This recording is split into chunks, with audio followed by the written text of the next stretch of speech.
Great. So welcome to our data viz workshop. So this is going to be very free form in that I'm going to explain the tools we're going to use, and then we're going to just find some data and we're going to try to just graph it and plot it and just see what we can find, honestly. So I have a very loose plan, and we'll see how well we do with it. So what can we do with data, right? You can see I have this visual here of this scatter plot matrix. You guys can all see this, right? Okay, sweet. So Python has a number of libraries that help us graph and display data in so many different ways that can help us ask questions. And why is this important? Well, you know, as somebody whose job is to explore data, you don't just do it for the sake of doing it. Like you want to answer a question. So you ask a question and you need to collect data in order to answer it, right? So you ask that question, you figure out the data you need to collect, you collect that data, and then you explore it. You can visualize it, you can graph it like you can see here, and from there you can generate an analysis. So this is a really important step in anyone in the business, like in the business sphere or in any real industry where you get data, because data has insights kind of buried in it, and unfortunately, you know, they don't just like bubble up to the surface. You kind of have to dig for them. Otherwise, data science wouldn't be as sexy as it is. So for this workshop, we're going to use 3 tools and 1 platform. So Google Colab is an IPython notebook environment that's literally like installed onto everybody's Google Drive. You could just have to connect the application, and we'll go through a quick demo. Pandas is a Python library for manipulating data, but we're really just going to use it to load in our data set. The main library we're going to be using is called Seaborn, and that's for actually making plots. But in order to make plots, we actually need to get data. So we're going to get our data from Kaggle, which is this online platform for data science. So if you don't have Python already, please install it. I posted a link if you're a Mac user that can help you use Homebrew to install it. If you're on Windows, you can just go to like python.org/downloads, the URL, something like that, and install it. But if you already have it installed, open up your terminal or command prompt and just run the 2 commands at the bottom of the slide: pip install pandas and pip install seaborn. Because like I said before, pandas and seaborn, they're 2 libraries that we're using, so we got to install them onto our computer. I'll give you all a minute to do that. Does everybody have Python installed first of all? No? Okay, Sam's good, Oliver's good, Sumay's not here. Sophia, are you on a Mac or a Windows machine? I'm on a Mac, but okay. I don't mind watching if it takes for a while to install. I'll just like enjoy it. Okay, you can install and maybe follow along, but I'll work on that for now. Sweet. But don't. Okay, and then since you 2 do have it installed, I would just run these 2 commands in your terminal to just get the packages on your machine, and let me know when that's good. Oliver's saying he's good. Sam, I think, is also great. Awesome. So let's quickly go into how we get Google Colab onto our drive. You're going to go to your Google Drive, right? And I already have it installed. So when I click New here, I can already add, as soon as it loads, I can already add Google Colab files. But if you've never added Google Colab before, you'll just want to click Connect More Apps and search for Colab in this menu that is taking forever to load. There it is. It's being really slow. Colab. Hello, Sam. And then, yeah, it's this yellow thing. It says that I can't install it. Really? Wait, yo, Sam, can you install it? I had to use like a personal Google account. I don't know. Umish wouldn't let me either. Oh, okay. That's interesting. Yeah. I'm going to switch out of Umish to go to something else then. Huh. That's actually really funny because it says G Suite Marketplace here, and I'm assuming that Michigan does use Google Suite for the fact that, you know, you have a Gmail and all that stuff hosted. So it's really strange. But yeah, I'm on my personal Gmail. Georgia Tech does not give us Gmails. We use Outlook, so we're not. I'm glad that made somebody laugh. So then I'll give you a moment to install it and let me know when you're good. Wait, so does this just like, so you need to install Python individual, like, does this not have like its own Python interpreter thing? No, so what it does is that it uses the Python interpreter installed on your computer to create a notebook environment. So the difference between a regular .py file and what this is that, let's actually make a file, and while you're getting it on your machine, you can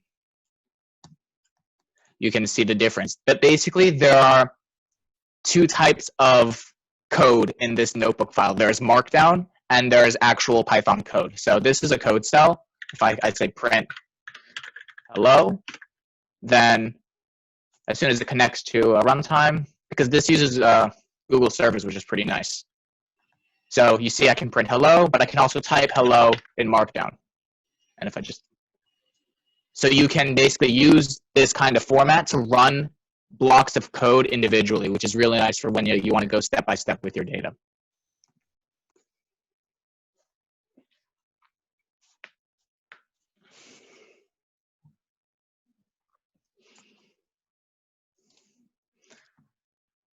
But yeah, once you guys have that set up, we're going to grab some data.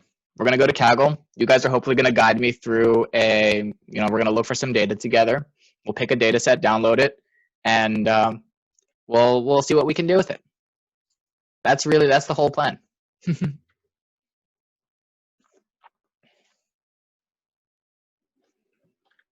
Did you get it yet, Oliver? Yeah, I'm good to go. Oh, sweet. Okay, I wasn't sure.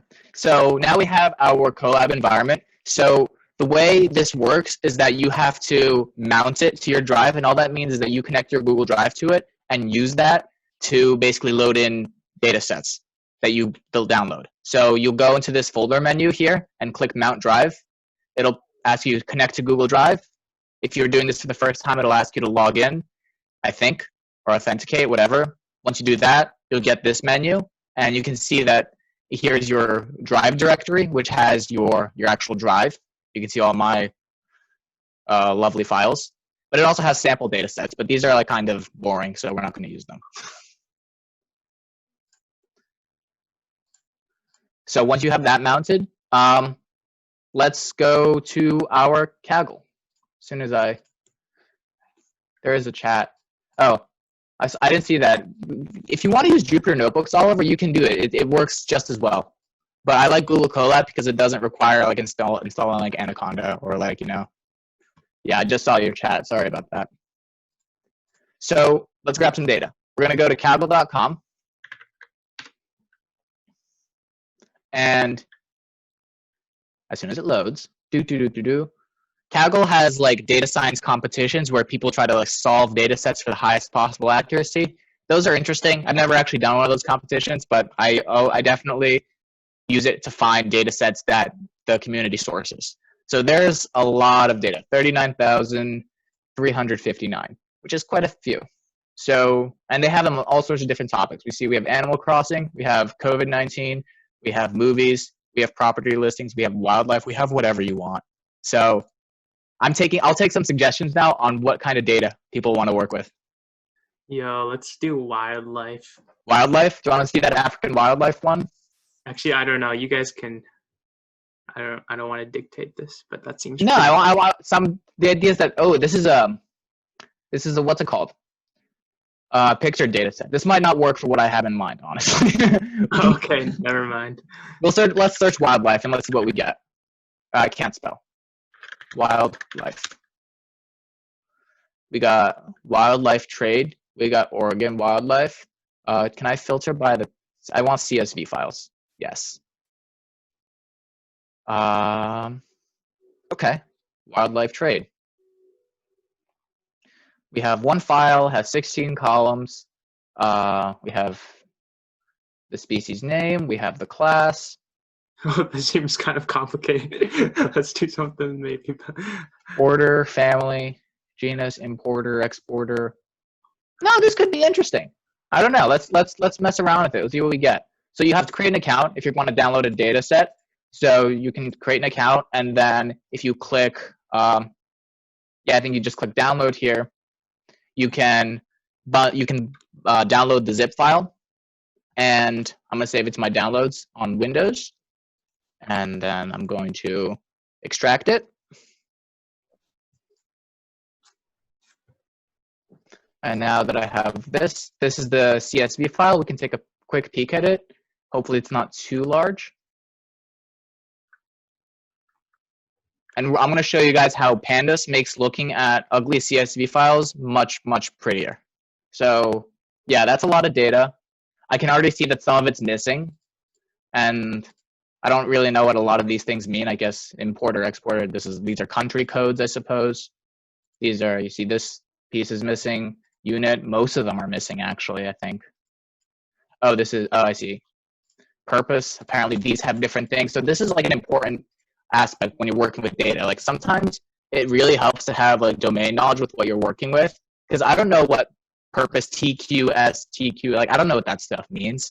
Like sometimes when you're trying to answer a question and you collect data on it, it's important to like set your own parameters and make sure that you know what you're collecting makes sense. But now you got a quick look at that. Let's upload it. I don't want to save my changes. Let's upload it to Google Drive. So we're going to go to the Drive. I'm going to go to my root folder, so like the outermost one, and just, can I say upload file, please? Right click, upload files. Open the folder up, upload the CSV. It says less than a minute left. And I'm also going to rename it just so that just so that I can easily call it when I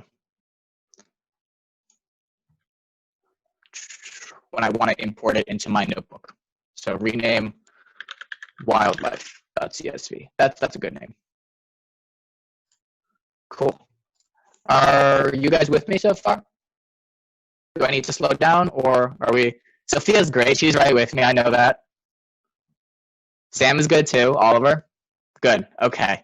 So I'm just gonna call this. I'll call this wildlife safari. We're going on a safari here.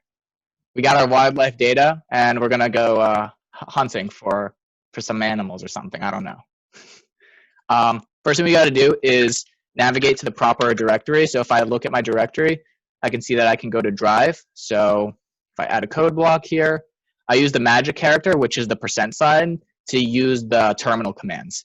So I'll cd into Drive, but then within Drive, you're also going to want to go into My Drive. And once we do that, we're in My Drive. Excellent.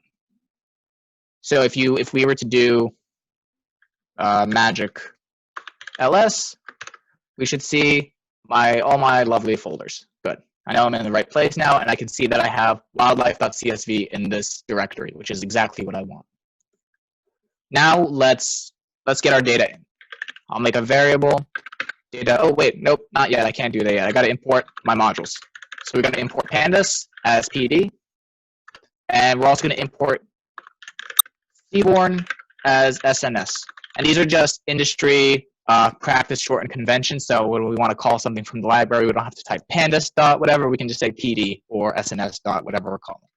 So we import them. Cool. Something's deprecated. That's fine. So now I can actually call my first pandas method, which is read CSV, or function, excuse me. And in quotes, I'm going to put the name of the file, which is wildlife.csv. And once I do that, the first thing we're going to do is use the head function to make sure that the data loaded in. So we're going to take a quick peek at the first 5 rows. So we just say data.head, and it's a function, so we just have empty parentheses. Okay, we have data, and it looks a lot prettier, in my opinion. Much better than nasty Excel. Well, it was loaded in Excel, but it was a CSV. Because CSV, it's a comma separated values file, and so we don't like those because, I mean, they're just used for like transporting data, but we can use stuff like pandas to actually play with them. You guys have the data in? Okay, cool. Let's keep going. First thing I want to do, let's take a look at all the columns in this thing again, just to see what we can try to do. Data.columns. So we have year, I don't know what really year means in this case because these are just animals. We have app. I also don't know what app means. Taxon, I'm assuming that's short for a taxonomy. So I guess what kind of class, like taxon class. Aves, this looks like avian, so it's probably these are birds, I'm guessing. Order, family, this is just the genetic line, importer, exporter, importer reported quantity, exporter reported quantity. Okay. That could be interesting. I'm already thinking of a couple things that we can do with this. We can take a look at, you know, who was imported the most or who was exported the most, or we can take a look at what family has the most presence in this data set. We can do all sorts of other things. But I want to get some more information about this data. So I'm going to say data.info, and that's going to give me a little more information. So we got, oh, this is a lot of data here. We have at least 67,000 entries in here. Oh, 67,161 entries. Lovely. So this is a lot of data. So we could probably do some cool things here. But yeah. Anybody have any ideas? What do we want to do? Like we're gonna plot something, and I want you guys to tell me what we want to plot, and we're gonna figure out how to do it together.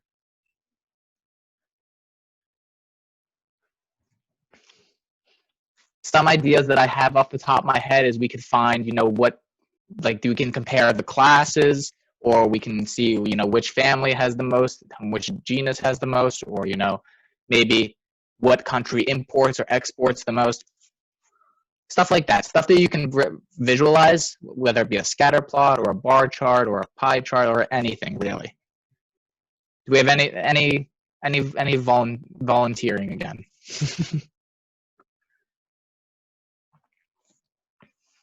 If not, I guess I'm gonna have to decide something. But let's see. What do we want to do? All right, I'll say something. Okay, thank you. Yeah.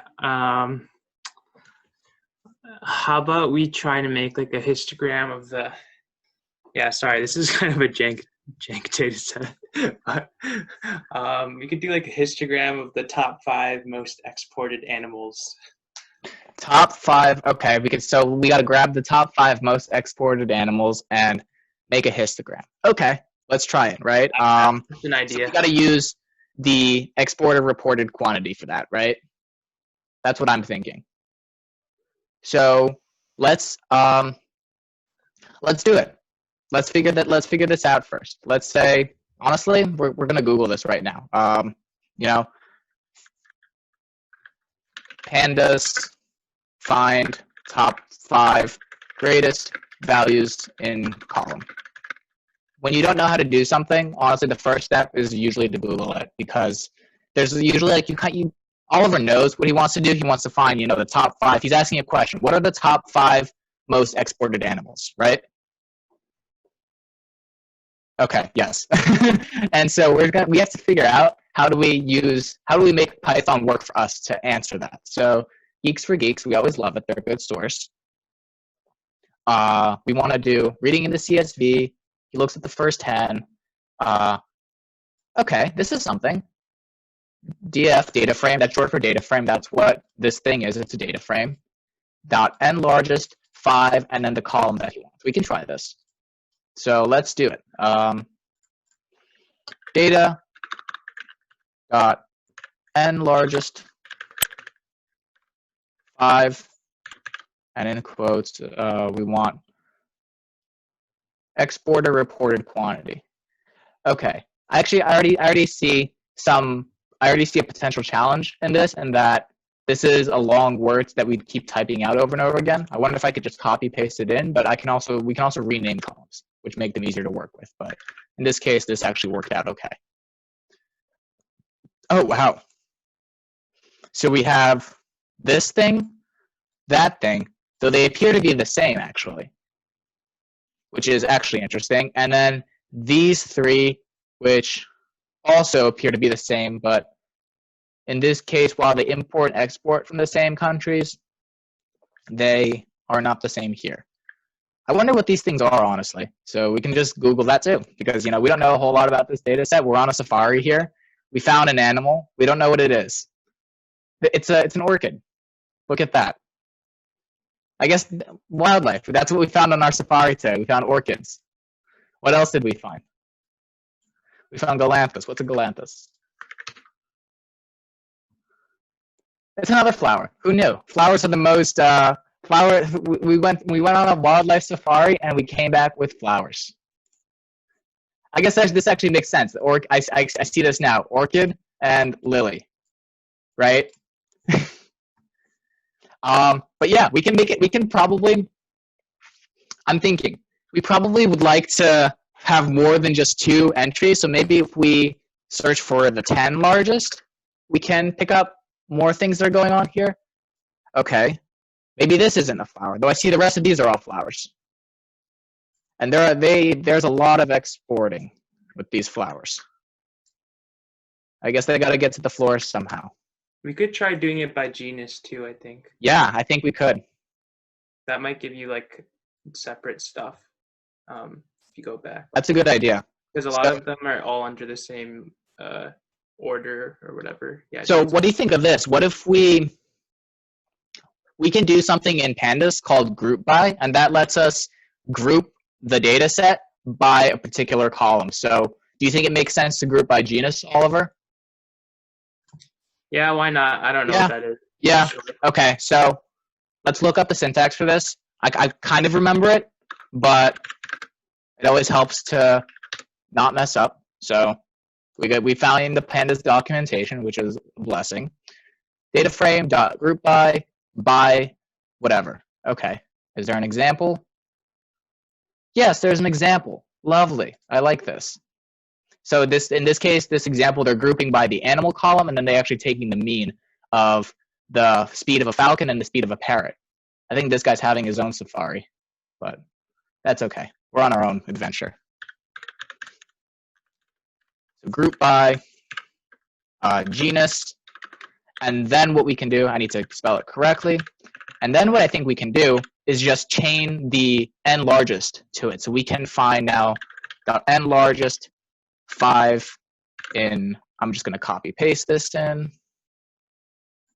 Boom. Boom. And now we run it. Okay, this doesn't work. Data frame group by object has no attribute n largest. Okay, so we guess we have to do these as separate commands. Does that work maybe? Did I fix it? No, it didn't fix it. Okay, sad. We'll do them one at a time. Okay, group the data. Let's take a quick peek. We'll use .head again. And so I'm not completely sure if that worked for some reason. Group by genus. I mean, I think it might have actually, now that I'm thinking about it, because it went down to only 4,946 rows before we had 67,000. So that's something, right? You know what I think? And this is a challenge when you're working with data. I have a very sinking feeling that though these look the same, there might be like a white space to the left or to the right of the entry. And so when you're asking it to group by, it thinks space Aquila and Aquila with no space are 2 different genuses. And we just stumbled into a huge challenge when you're working with data in that data is messy. It's very messy. And sometimes we can fix things, sometimes we can't, but in this case, I don't want to go too far into the wickets of cleaning data, because cleaning data is not fun, though it's a very essential part of doing data science. I just want to graph something now. We have a slightly better idea, I hope, of what maybe we can do data dot n largest again. Let's do this again. Let's do what we did before.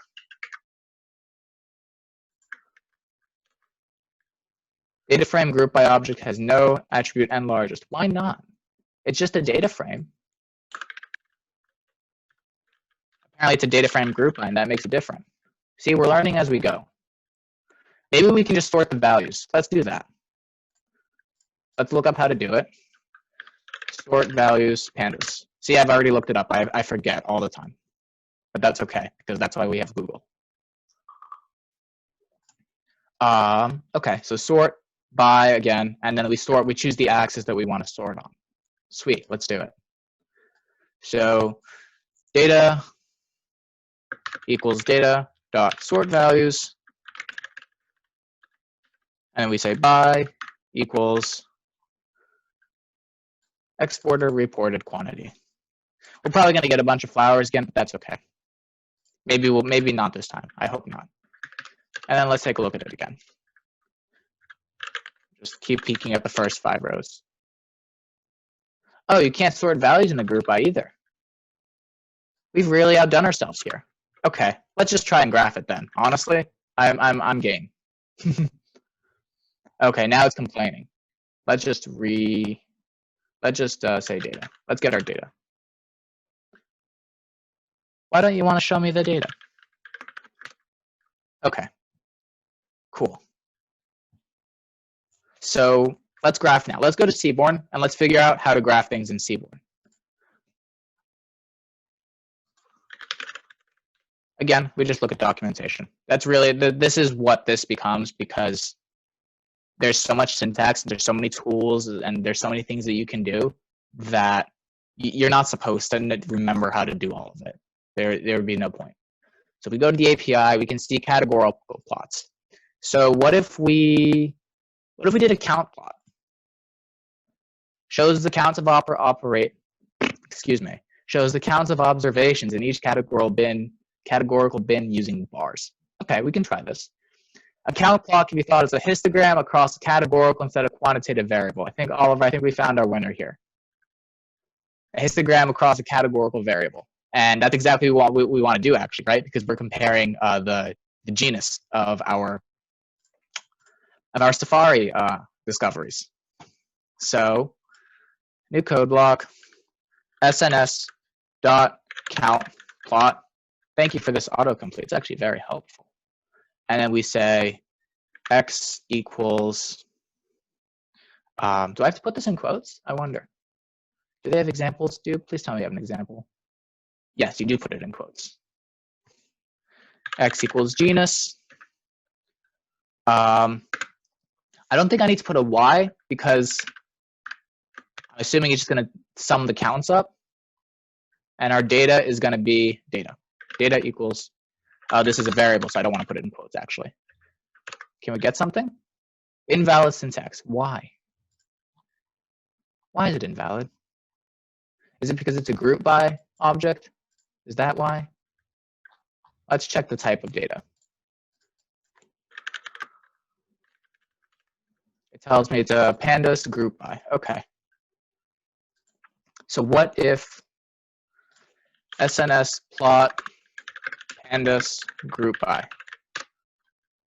There we go. See, somebody on Kaggle tried to do the same thing. I wonder if they're going on a Safari too. Does not work. Count plot shows that. Data equals DataFrame. Oh. So this person, they reset the index, and then I see. So I guess Seaborn is complaining because when it does count by, it groups all the stuff automatically. So if we're telling it to group something that's already been grouped. So we just have to reset our index, which kind of makes things go back to normal more or less. That it doesn't have attribute reset index. Why not? Maybe if we try this, it's true. Reset index of grouped data frame.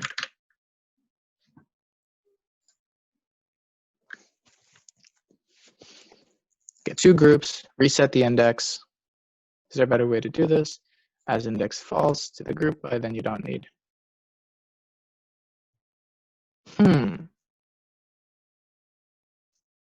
This isn't too helpful, I think. Stack Overflow is usually pretty good. Let's see. How does pandas group by and reset index?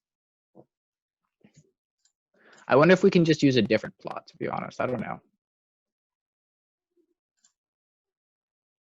Maybe what we'll do, where I'm in the wrong place, where I want wildlife safari. Let's do this. Let's forget all this group of stuff. let's just run the original cell here, data. So now that the untampered with data frame is saved into data, and then we'll skip all the way down to sns.countPlot. Maybe this is what we should have done from the beginning. Why is the syntax invalid? Oh, because I didn't put a comma. Still invalid. Could not interpret input genus because of course you couldn't, because you can't tell the difference between a lowercase and a capital G. And now I'm assuming this is going to be a massive plot because well,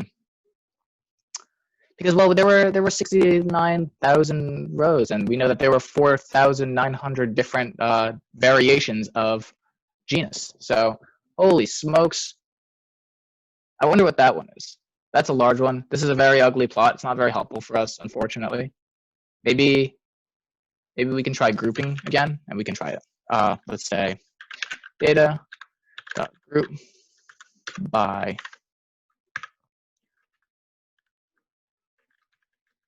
genus, and then we want to do it. Let's see. Maybe we can get something a little more palatable. Oh, it worked again. I think the issue is that I didn't have this comma. Python gets finicky, I suppose. Do you guys have questions, by the way? I know I've been just going on my own tangent here. Okay. I think it looks maybe marginally better. Probably not, though, actually, now that I think about it. Because it would have like resize the graph, I think. Yeah? I think that might work. I don't know if there's a function for that, but making the graph just like bigger to like fit the stuff. I don't know. Yeah. It's at the figure size. But that's not the same thing. That's just going to change the size of the figure itself. Let's see. Can we do something? Maybe we can find out who exports the most. That'd be fun too. I'm just going to comment this out and say exporter.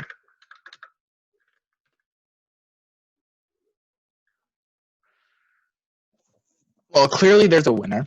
It gave us a nice rainbow palette for some reason, but I guess this is a challenge when you're working with lots of data, is that, when you're trying to, you kind of really have to boil down what you want to visualize so that you can do it, right? Let's check out what else we got going on in this data set, just so that we can get a better idea of maybe what else we can answer. Because I'm also interested in learning, the difference. Any ins and outs of our Safari. Year import or export occurred, either 2016 or 2017. So this probably isn't useful data because it's just telling us what year it was. The app, appendix, most protected, appendix 3 at least protected. Taxonomic taxon, order, family, its scientific name, and origin. What other ideas do you guys have?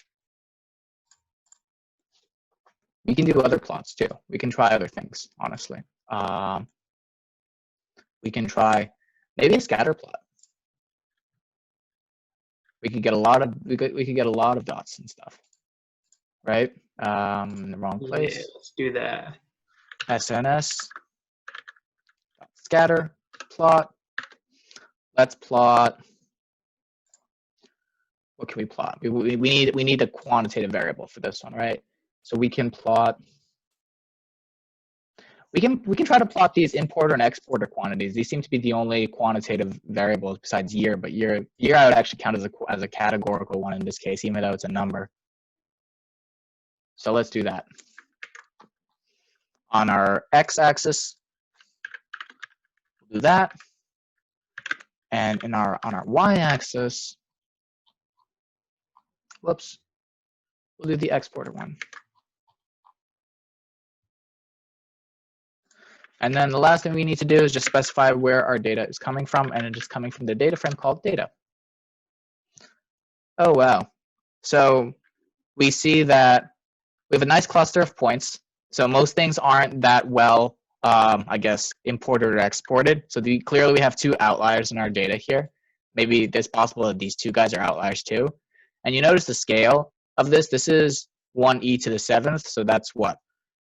10 million. So this would be, I guess this is 20 million. And then this would be, since e to the 6th, this is 8 million.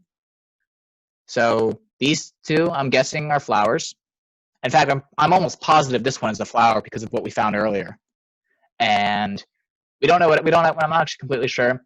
Since this is the second most exported to, it's probably that other flower. So the first one would have been we found the orchid and then we found the lily, right? So let's see if we can try to get rid of these things maybe and see how our graph might change.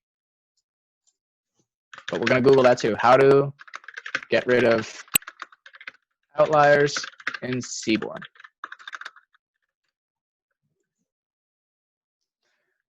Box plot. So we want scatter plot specifically. So here's a disregard outliers. Is there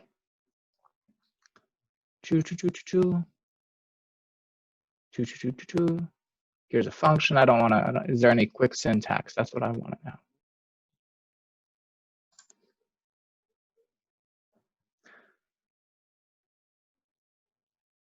How to improve? We can try a box plot. That might be interesting too, and see how they're distributed. I'm sure we might find something fun. And to do that, we'll just do sns.catplot because it's a categorical plot, and we'll say, what's it called? Let's do with just importer reported quantity, and then we'll call our data to be data. And let's see what we get. Oh, I didn't specify what kind I wanted. It just gave me that. Oops. Kind equals. Oh boy. So we actually probably have a lot of outliers, and all the because that actually makes sense when you think about it. Because if we look at this, there's like 1, 2, 3, 4, 5, 6, 7, like things that don't look too close with the rest of the data. But then remember, we have like 67,000 entries in here, so they're all probably clustered in that very tiny group. So now we can probably try to figure out how to remove the what's it called? The outliers. Those.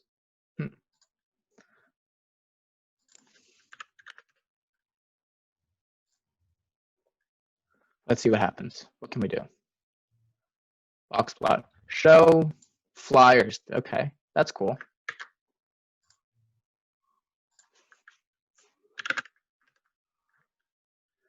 Oh wow, that actually helped a lot.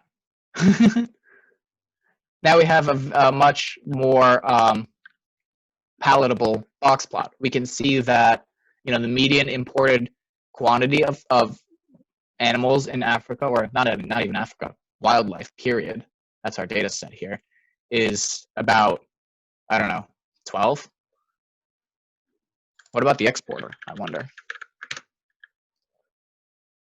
It looks about the same actually. That's actually pretty interesting. I wonder why. We can actually plot these guys back to back. If we just do this, we say importer.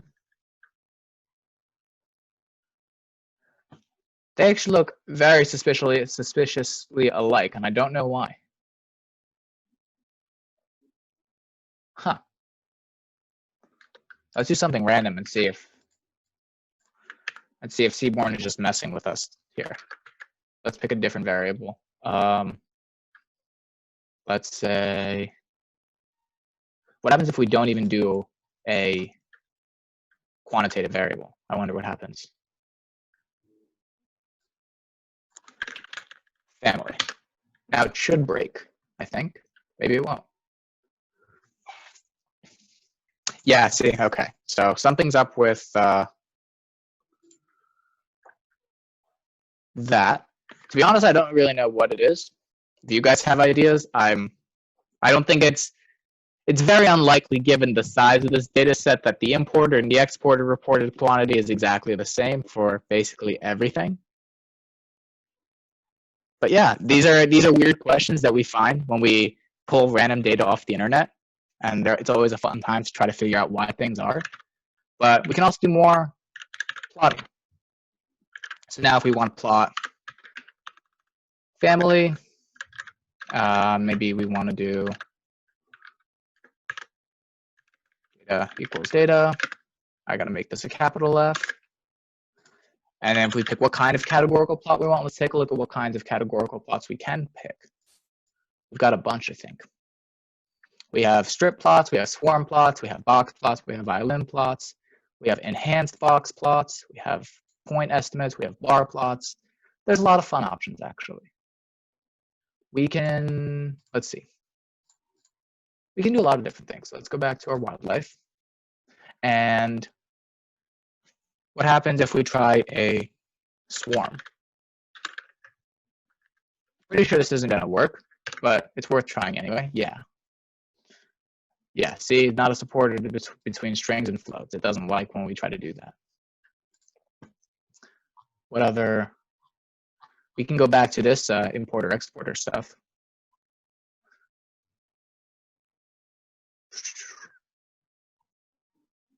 But yeah, I mean, this is what I wanted to show you guys today, that you can quickly pull data from the internet and just play around with it and see what you can try to discover from it. Most of the times it's pretty hard because, as we saw, data is large, data is messy, it's missing lots of values. It's not always a lot of fun, but people who are capable of wrangling it and cleaning it and properly exploring it, they're successful and they answer important questions.